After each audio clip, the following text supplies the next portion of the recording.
लेकिन मैं ये मानता हूं कि पार्टी कोई भी हो, अगर उस पार्टी में भी कोई बहादुर थे, पुरुषार्थी थे, तो उनकी तारीफ करनी चाहिए। इसका कोई पार्टी वार्टी से लेना देना नहीं है। पार्टी ने नाम मांगे, कांग्रेस पार्टी ने अपनी पार्टी की तरफ से अध्यक्ष पद के लिए जो 3 नाम भेजे, उसमें नेहरू का नाम नहीं था। तो पिताजी अपनी लठिया लेके CWC में पहुंच गए और उन्होंने कहा कि नेहरू पसंद मेरी है। तो आप सोचिए कि उन कांग्रेसियों ने उनके दबाव में अध्यक्ष पद के लिए नेहरू का नाम डाला। लेकिन उनसे भी बड़े उस समय सनातनी हिंदू कांग्रेस में थे कि 15 प्रांतीय असेंबलियों के जब वोट डाले गए, तो गांधी ने जानबूझ के एक आदमी को चुना, क्योंकि वो आदमी गांधी के साथ लगातार जब तक वो रहे तब तक वो उनके साथ थे, गांधी के बड़े लॉयलिस्ट थे। लेकिन आज के दौर में जब हम ये सुनते हैं, यहीं तक कहानी सुनते हैं कि लॉयलिस्ट थे, लेकिन ऐसे लॉयलिस्ट भी ऐसे लोग थे कि गांधी के सारे कुकर्मों को लिखित में करके गए हैं। गांधी ने सोचा कि शायद ये मेरी बहुत सारी बातों को जानते हैं, ये पता है इनको कि किसको जिताना है, किसको हराना है।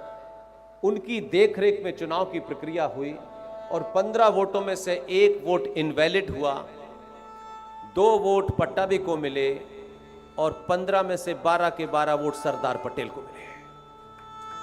और सरदार पटेल को मिलने के बाद गांधी जी ने सरदार पटेल से अपने कद का इस्तेमाल किया और उनको समझाया। और क्योंकि सब जानते हैं कि वो इनर टसल थी, क्योंकि सब जानते थे कि पटेल हैं, सुभाष हैं, ये थोड़ा गरम दल के लोग हैं। गांधी पटेल के पास गए। अब मैंने कहा ना, खुददार आदमी की समस्या यह होती है कि वो ज्यादा देर तक गिज गिज गिज गिज नहीं करते। जो सुभाष ने किया वही पटेल ने किया। पटेल ने इस्तीफा दे दिया और एक झूठ के साथ देश का पहला प्रधानमंत्री बने, लेकिन गांधी ने कुछ नहीं करा। अब ऐसे आदमी को आप कहें कि वो ईमानदारी की मूर्ति थे, तो अपने निजी जीवन में क्या उन्होंने किया मैं नहीं जानता, लेकिन सार्वजनिक जीवन में उनसे बड़ा कोई बेईमान नहीं था। इसलिए हम उस वहां से निकले हैं। ये झूठ की बीमारी बहुत शुरू से है। जो आज हम देख रहे हैं, उसके पीछे अपने लोग हैं। आज मैंने क्यों बार बार मैं फोकस कर रहा हूं कि शब्दों का ध्यान रखिए। शब्द कैसे बड़ा से बड़ा कांड कर देते हैं। आप सोचिए कि उस जमाने एक टर्की नाम का देश था। उस टर्की के अंदर एक मूवमेंट चल रहा था, और जिस घटना को आज के यहां हमारे यहां हिंदूवादी बताते तो हैं, लेकिन ऐसे बताते हैं जैसे वो वहां से आए थे, रेगिस्तान से ऊंट पे बैठ के आए थे। लगता है बताते में ये वाले भाईजान कहीं नाराज ना हो जाए।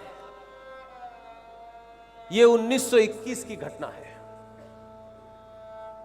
1921 में टर्की के अंदर एक मूवमेंट चल रहा था, और खासतौर से जिन्हें लोगों को उर्दू बोलने का बहुत शौक है, बिना जानने के उर्दू में एक डॉट होता है, डॉट, जिसे आप नुक्ता कहते हैं।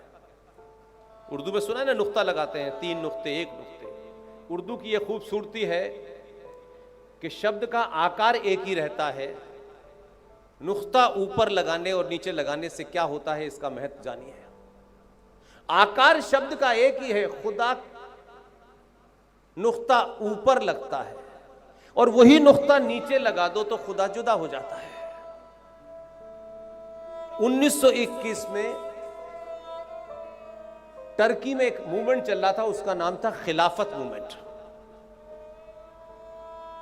और कांग्रेस पार्टी के 2 महामक्कार, मौलाना मोहम्मद अली और मौलाना जौहर अली, इन दोनों लोग टर्की गए और गांधी के कान में आके कहा कि टर्की के अंदर खिलाफत मूवमेंट चल रहा है।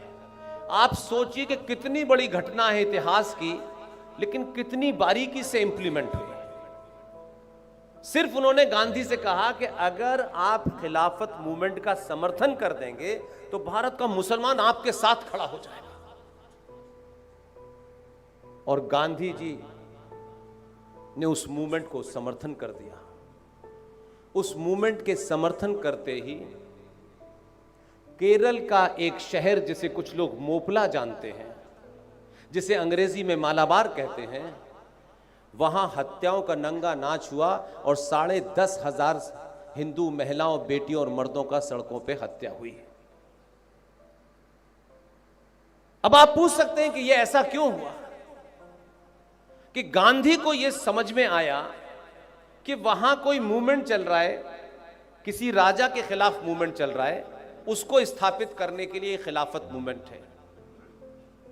तो यह सोच के उन्होंने उसका समर्थन किया। लेकिन खिलाफत मूवमेंट का मतलब आज भी 90% हिंदू नहीं जानते हैं। वो जो खिलाफत मूवमेंट था वो इसके लिए था कि सत्ता के ऊपर खलीफा की स्थापना करनी है, क्योंकि इस्लाम में अल्लाह का रिप्रेजेंटेटिव खलीफा होता है और वो अल्लाह के प्रति अपनी जवाबदेही होती है। तो खिलाफत मूवमेंट का अर्थ ये था कि अल्लाह का खलीफा यहां बैठेगा, और इन्होंने खिलाफत मूवमेंट का मतलब समझ लिया विरोध। और जैसे इन्होंने किया तो मुसलमान समझ गए कि जब खिलाफत का भारत में समर्थन हो रहा है तो खिलाफत तो तभी होगी ना जब कोई भी गैर मुसलमान उस धरती पर ना हो। उन्होंने कर दिया। तो शब्दों की मैं बार बार बात कहता हूं कि थोड़ा सा संभल के बोलिए, थोड़ा धीरे बोलिए, पूछ लीजिए, वेरीफाई कर लीजिए। इसलिए आपने लगातार ऐसा काम किया जिसके चलते आप जिस संकट में खड़े हैं उस संकट के लिए आपके अपने हैं। मैं आज भी, कल भी मैंने ये बात की, आज फिर कह रहा हूं, मैं हर सभा में कह रहा हूं, मेरा व्यक्तिगत किसी इस दुनिया में किसी आदमी से विरोध नहीं है। लेकिन अगर मेरे सामने तथ्यों पे झूठ बोलोगे, एकेडमिकली झूठ बोलोगे, तो तुम दुनिया के सबसे बड़े आदमी हो ना, तुम्हारा विरोध उसी ताकत से करूंगा मैं। कुछ भी निजी नहीं है। इसलिए बिना जाने, बिना कुछ समझे एक भेड़ चाल की तरह सनातनी हिंदू हांका जा रहा है। इसलिए बहुत लोगों ने कहा, ये जब पहलगांव का मामला हुआ तो उन्होंने कहा वो धर्म पूछ के मार रहे थे। वो धर्म पूछ के नहीं मार रहे थे, वो आपकी आइडेंटिटी पूछ के मार रहे थे। लेकिन कमाल है, हम अगर सब्जी वाले से उसका मजहब पूछ लें कि सब्जी खरीदेंगे नहीं खरीदेंगे, तो समाज में ओहो ये तो देखिए कितने हिंदू कट्टर हो गए हैं, मुसलमान से सब्जी नहीं ले रहे हैं। अरे हम इसीलिए नहीं ले रहे हैं कि पता नहीं कौन सा उसमें से निकल आए कोई। हमारे सब्जी खरीदने पे हम नाम पूछ के सब्जी खरीदेंगे तो हम एक्सट्रीमिस्ट हो गए। लेकिन नाम पूछकर सनातनी हिंदुओं की हत्या करने वाले लोग, उन्होंने हत्या कर दी, 22 लोगों की कर दी। वो लोग ऐसे नहीं थे, वो लोग वैसे, उनको बचाने की दुकान चल गई। इसलिए एक बहुत बड़े कांग्रेस के लीडर हैं जिनका नाम लोग नहीं जानते, कांग्रेसी नहीं जानते, ठीक है, लेकिन जो लोग कांग्रेस के खिलाफ बोलते हैं कम से कम उन्हें तो जानना चाहिए, वो भी नहीं जानना चाहते। और आज नहीं है कि मैं कोई नई बात कह रहा हूं। तमिलनाडु के एक बहुत बड़े आदमी थे, बाद में वो जज भी बने और कांग्रेस पार्टी के अध्यक्ष भी थे 1908 में। उनका नाम कोई नहीं जानता। इतनी अपने जमाने में इतनी बेहतरीन किताब वो लिख के गए हैं कि अगर वो किताब आप पढ़ लें तो आधी आपका दिमाग वैसे ही ठीक हो जाएगा। लेकिन ऐसी किताब हमें कहां पढ़नी है, हम तो सुनी सुनाई बात कहेंगे और उसके बाद बात खत्म कर देंगे। उनका नाम था नैयर और उन्होंने किताब लिखी है गांधी पे। वो 1908 में मद्रास हाई कोर्ट के जज बने, अध्यक्ष बने कांग्रेस पार्टी के। उस किताब का नाम है गांधी एंड अनार्की और उस किताब के अपेंडिक्स 13 पर कांग्रेस पार्टी की एक और अध्यक्षता थी। उन अध्यक्ष का नाम था एनी बेसेंट।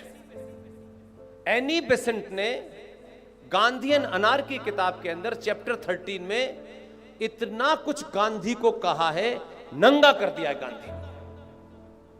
लेकिन हमारे हिंदूवादी ये किताब तो पढ़ेंगे नहीं।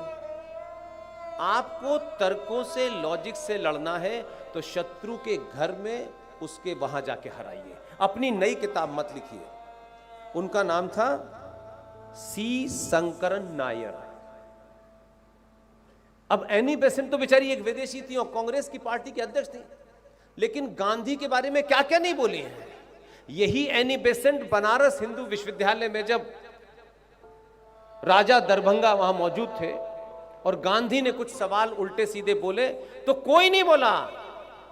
एनी बेसेंट खड़ी हुई और गांधी का विरोध किया कि आप बिल्कुल बकवास कर रहे हैं, जब बीएचयू का इनॉग्रेशन हो रहा था। तो ऐसे लोग थे आपके पास। अब ये बात अलग है कि आपकी विचारधारा के नहीं थे, आपकी पार्टी के नहीं थे, आपके संगठन के नहीं थे। I am not interested. अगर कोई सच बोल के गया है तो फिर हमको सच के साथ खड़ा होना चाहिए। ये सच सेलेक्टिव नहीं हो सकता। इसलिए एक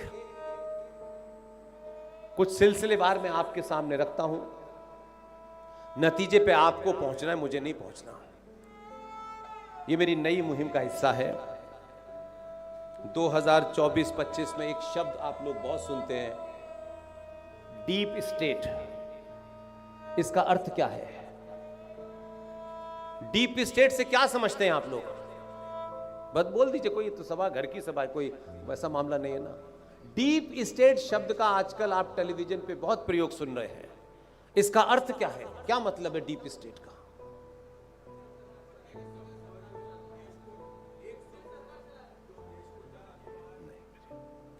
डीप स्टेट का अर्थ है एक ऐसी आदर्श सत्ता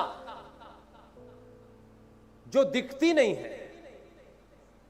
वो आदर्श सत्ता पीछे से तमाम सारे ऐसे काम करती है जो कभी सामने नहीं दिखती है। आजकल अमेरिका में सोरोस है, उसका नाम बहुत आता है, वो डीप स्टेट है। ये बहुत सालों से थी, कोई नई बात नहीं है। हिंदू अब समझे जाकर के डीप स्टेट ये है। ये मैंने कुछ घटनाओं को जोड़ा है और इसके बाद सार्वजनिक मंचों से बोलने से बहुत लोगों ने मुझसे संपर्क साधा है। मैंने कहा कोई ऐसा नहीं है कि ये कोई इंफॉर्मेशन मेरे पास है, आप देख नहीं रहे हैं और मैं देख रहा हूं, बस इतना ही फर्क है।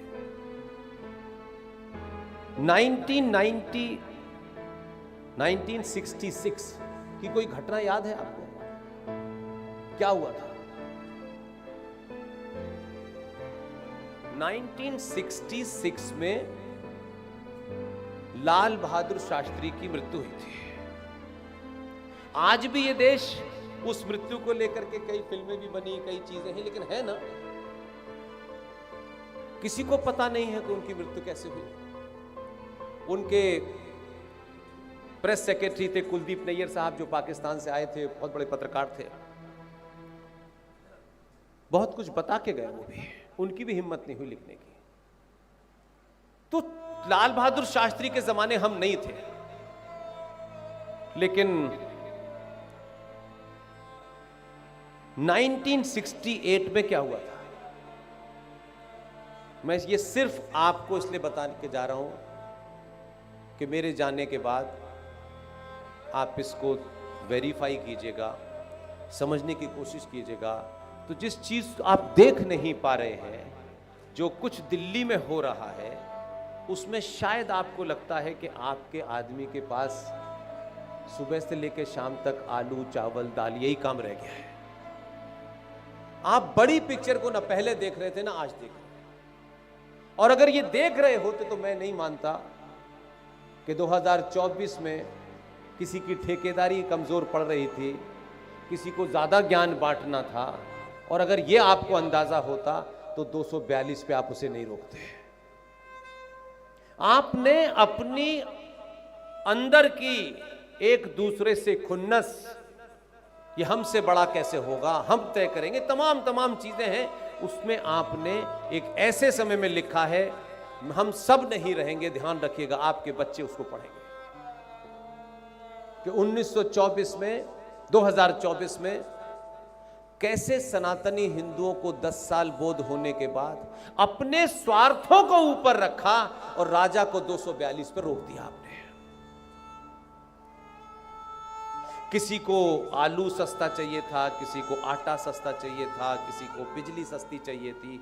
हम सब कुछ, हम वो लोग हैं, महादुनिया का ज्ञान देते हैं, लेकिन एक राष्ट्र के रूप में, एक सभ्यता के रूप में आज भी सनातनी हिंदू 2 रुपए किलो चावल और 1 महीने की बिजली फ्री पे बिकता है।